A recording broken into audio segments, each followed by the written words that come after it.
एक बार जब पांडवों को दुर्योधन ने कपट से जुए में हरा दिया था और पांडवों को वनवास हो गया था, तो इसके मित्र जो थे शकुनी, दुशासन और कर्ण, इन लोगों ने इसको कहा कि एक काम करो, ये लोग द्वैत वन में रहते हैं, वहां पर पूरी सेना लेके जाओ, इनको हरा दो और इनको वनवास की जो शर्त है उसको भंग कर दो, फिर से 12 वर्ष भेज देंगे इनको। तो वनवास में रहने के बावजूद भी यह प्लान बंद नहीं करता था, उनके खिलाफ हमेशा कोई न कोई साजिश रचता ही रहता था। और बीच में गया वहां पे दुर्योधन, पूरी सेना लेकर गया हस्तिनापुर की, और वहां गंधर्वों के साथ युद्ध हो गया। गंधर्व एक देवताओं की जाति है, देवता से छोटे होते हैं और मनुष्य से ऊपर होते हैं। एक गाने में बड़े एक्सपर्ट होते हैं, बड़े स्वर्गीय गायक होते हैं, मनुष्य जैसे ही दिखते हैं लेकिन देवता भी नहीं है और मनुष्य भी नहीं है, एक प्रजाति है गंधर्व की। तो जब गंधर्वों के साथ इसका युद्ध हुआ, किसका, दुर्योधन का, तो गंधर्वों ने इसको पकड़ लिया दुर्योधन को और रस्सी से बांध दिया, और बगल में ही फॉरेस्ट में वो लोग रहते थे। कौन? पांडवों का कैंप था। जब युधिष्ठिर को पता चला, भीम को पता चला कि अरे दुर्योधन को तो पकड़ के बांध लिया है, आप लोग चल के छुड़ाइए, तो दुर्योधन को छुड़ाने के लिए अर्जुन आए। अर्जुन ने गंधर्वों के साथ युद्ध किया और इसको छुड़ाया, इस बेवकूफ को और छुड़ाया, बोला तुम जाओ दिल्ली वापस। ठीक है, सोचो, इसको छुड़ाया।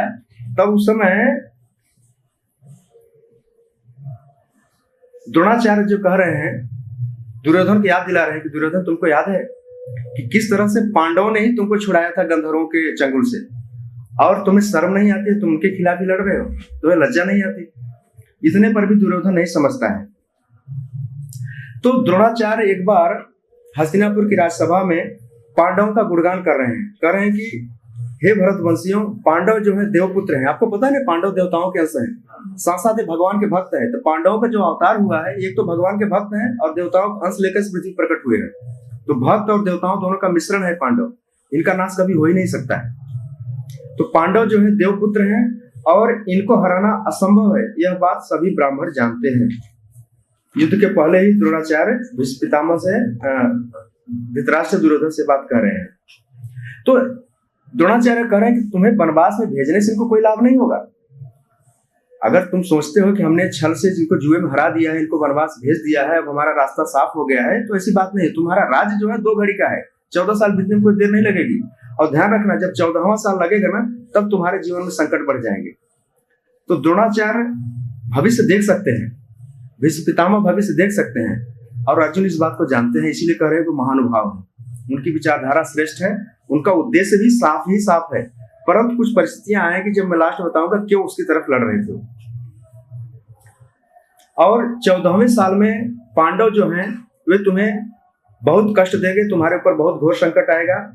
और पांडवों की विशेषता बताते हुए द्रोणाचार्य कह रहे हैं कि पांडव जो हैं सूरवीर हैं, विद्वान हैं, बुद्धिमान हैं, जितेंद्रिय हैं और धर्मज्ञ हैं, कृतज्ञ हैं, और इससे बड़ी बात है कि वे अपने बड़े भाई के आज्ञा अनुसार चलने वाले हैं, युधिष्ठिर के अनुसार चलने वाले। युधिष्ठिर धर्मराज हैं, धर्म के पुत्र हैं साक्षात।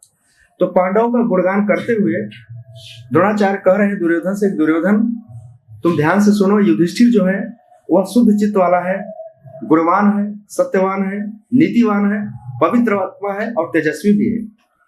तो इस तरफ है। एक बार और की है कि द्रोणाचार्य जो है धृतराष्ट्र को भी बोल रहे हैं कि हे राजन, तुम्हारे भरत वंश में भीष्म पितामह जैसा कहते हैं तुम ऐसा ही करो। भीष्म की बात टालने से कोई लाभ नहीं होगा, और जो लोग अर्थ और काम के दास हैं उनकी बात नहीं माननी चाहिए। धृतराष्ट्र प्रायः किसकी बात मानता था? दुर्योधन की, शकुनी की, क्योंकि ये लोग अर्थ और काम के दास थे।